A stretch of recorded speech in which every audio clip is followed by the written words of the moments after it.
అయితే దురదృష్టవశాత్తు భారతంలో పెద్ద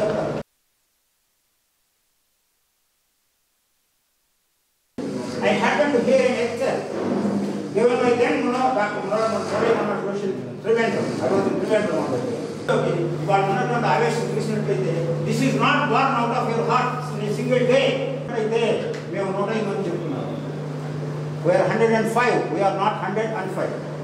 వీఆర్ 105. खबरदार पाकिस्तान, खबरदार पाकिस्तान, भारत माता की जय, भारत माता की जय, भारत माता की जय, भारत माता की जय, भारत माता की जय, वंदे मातरम, वंदे। ఈ ఒంగోలు జిల్లా కోర్టు ప్రాంగణంలో బార్ రూమ్లో ఈ సంతాప సభ జరగడానికి ముఖ్య కారణం 22వ తారీఖున కాశ్మీర్ వ్యాలీలో పాకిస్తాన్ ముష్కరులు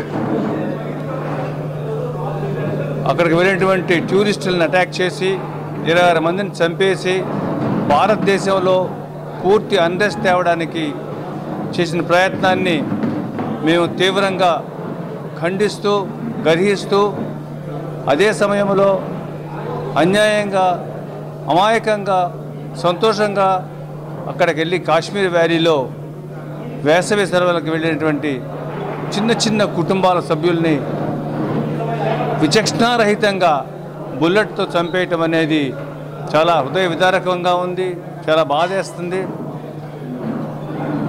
ఒకవైపు మనతో మాటలు జరుపుతూనే మరొక వైపు ఉగ్రవాదాన్ని ప్రేరేపిస్తున్నటువంటి పాకిస్తాన్కి తీవ్రంగా వాళ్ళకి ఆర్థిక ఆంక్షలు సామాజిక ఆంక్షలు విధిస్తూ నిన్న ప్రధాని కూడా కొన్ని నిర్ణయాలు తీసుకున్నాడు.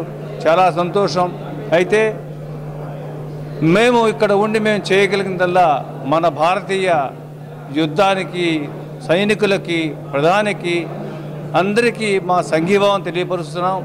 అదే సమయంలో చనిపోయినటువంటి కుటుంబాలకు మా ప్రగాఢ సానుభూతి తెలియజేస్తున్నాం. దానికి నిరసనగా ఈరోజు కోర్టులో కూడా బహిష్కరించాం. అలాగే భవిష్యత్తులో భారతదేశంలో మరొకసారి పాకిస్తాన్ ముష్కరులు రాకుండా చేయడానికి ప్రధాని నిన్న సవాల్ విసిరారు పాకిస్తాన్ గవర్నమెంట్కి. చాలా సంతోషం. ఆ సవాల్ ఎలా ఉండాలంటే పాకిస్తాన్ ఇంకా లేవకూడదు. కాబట్టి ఈ ఈ ఈ మీటింగ్కి వచ్చినటువంటి మా తోటి న్యాయవాదులకు మా చెల్లెళ్లకు పక్క చెల్లెళ్లకు అన్నదమ్ములందరికీ నేను చాలా అభినందిస్తున్నాను.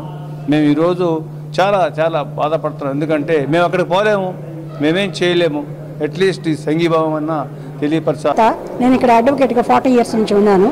అయితే ఇప్పుడు జరిగినటువంటి మీటింగ్కి మేమందరం కూడా చాలా ఉత్సాహంగా వచ్చాము. కారణం ఏంటంటే భారతదేశాన్ని రక్షించుకోవాల్సిన బాధ్యత అందరిపైన ఉంది, భారతదేశంలో నివసిస్తున్న ప్రజలందరిపైన ఉంది. కాబట్టి అందుకోసం మేము సహకరించడానికి వచ్చాము ఇక్కడికి.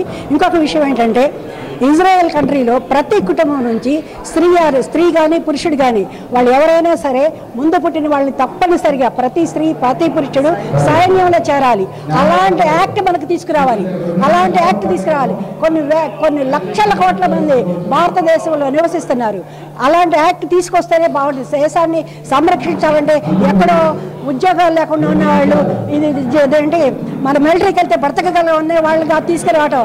వెల్ ఎడ్యుకేటెడ్ పీపుల్ ఇంట్లో మొదట పుట్టిన వాళ్ళు స్త్రీ పురుషులు తప్పనిసరిగా సైన్యంలో చేరాలనేటువంటి చట్టాన్ని తీసుకురావాలి.